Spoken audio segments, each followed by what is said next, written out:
Hi friends, welcome to our channel Ammi chutney. இன்றைக்கி Sunday ஸ்பெஷலில் நம்ம பார்க்க போகிறது வெஜிடபிள் சாண்ட்விச். இந்த வெஜிடபிள் சாண்ட்விச்சை நம்ம ஊர் ஸ்டைலில் மசாலாலாம் சேர்த்து டேஸ்ட்டாக எப்படி செய்யலாம் அப்படின்றத இந்த வீடியோவில் பார்க்கலாம்.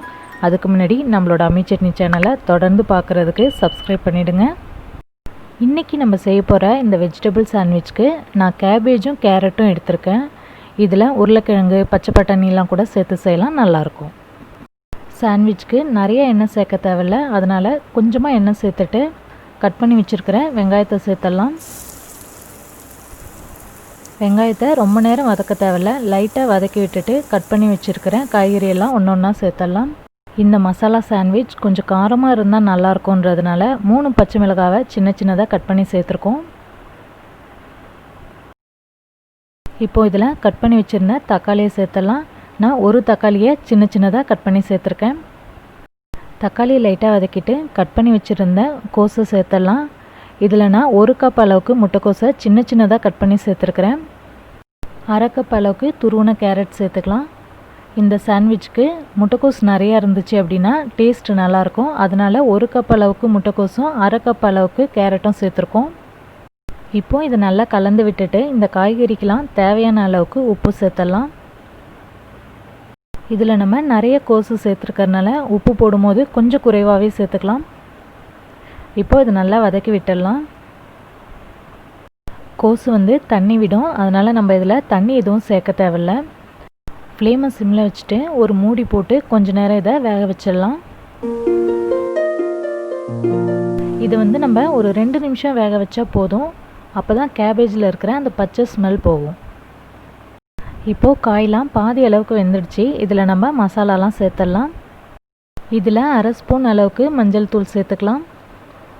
காரத்துக்காக நம்ம பச்சை மிளகாய் சேர்த்துருக்கோம், அதனால் 1/2 ஸ்பூன் அளவுக்கு வெறும் மிளகாய் தூள் சேர்த்தா போதுமானதாக இருக்கும்.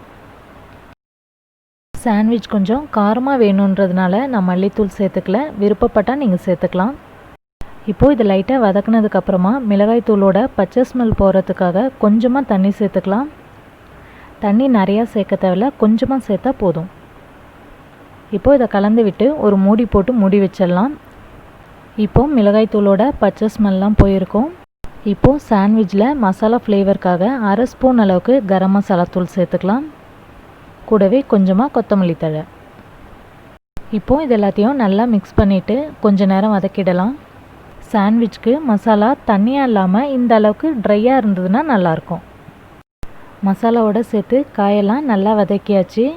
இப்போ நம்ம சாண்ட்விச்சுக்கு ப்ரெட்டை டோஸ்ட் பண்ணிடலாம். இதுக்கு தோசைக்கல்லில் கொஞ்சமாக வெண்ணெய் வச்சு ஸ்ப்ரெட் பண்ணி விட்டுட்டு அதுக்கு மேலே ப்ரெட்டெல்லாம் வச்சிடலாம். இப்போது ப்ரெட்டுக்கு மேலேயும் கொஞ்சமாக வெண்ணெய் வச்சு ஸ்ப்ரெட் பண்ணி விட்டுட்டு அதுக்கப்புறம் அதை நம்ம திருப்பி போட்டு கொஞ்சம் கோல்டன் கலர் வந்ததுக்கப்புறமா எடுத்துடலாம்.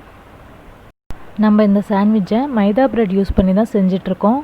நீங்கள் வீட் பிரெட் யூஸ் பண்ணியும் செய்யலாம், நல்லாயிருக்கும். 2 பக்கமும் ப்ரெட் டோஸ்ட் ஆகிடுச்சு, எடுத்துடலாம்.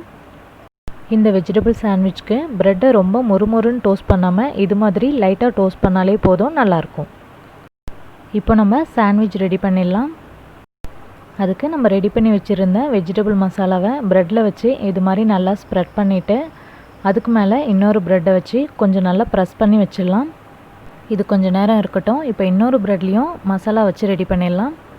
கேபேஜ், கேரட்லாம் பிடிக்காதுன்னு சொல்கிறவங்க இந்த சாண்ட்விட்சை விரும்பி சாப்பிடுவாங்க, ஏன்னா அவ்வளோ டேஸ்ட்டாக நல்லாயிருக்கும். இந்த வெஜிடபிள் மசாலா ப்ரெட்டை செஞ்ச உடனே சாப்பிடாம மசாலாவை ஃபில் பண்ணி வச்சுட்டு ஒரு 5 நிமிஷத்துக்கு அப்புறம் இது மாதிரி கட் பண்ணி சாப்பிட்டு பாருங்கள், சூப்பராக இருக்கும். இந்த வெஜிடபிள் மசாலா சாண்ட்விச் உங்கள் எல்லாருக்கும் பிடிச்சிருக்கும்னு நம்புகிறேன். மறக்காமல் வீடியோ லைக் பண்ணி எங்களை சப்போர்ட் பண்ணுங்கள். நெக்ஸ்ட்டு சண்டேவும் நல்ல ஒரு ரெசிபியோடு நம்ம மீட் பண்ணலாம். தேங்க்யூ.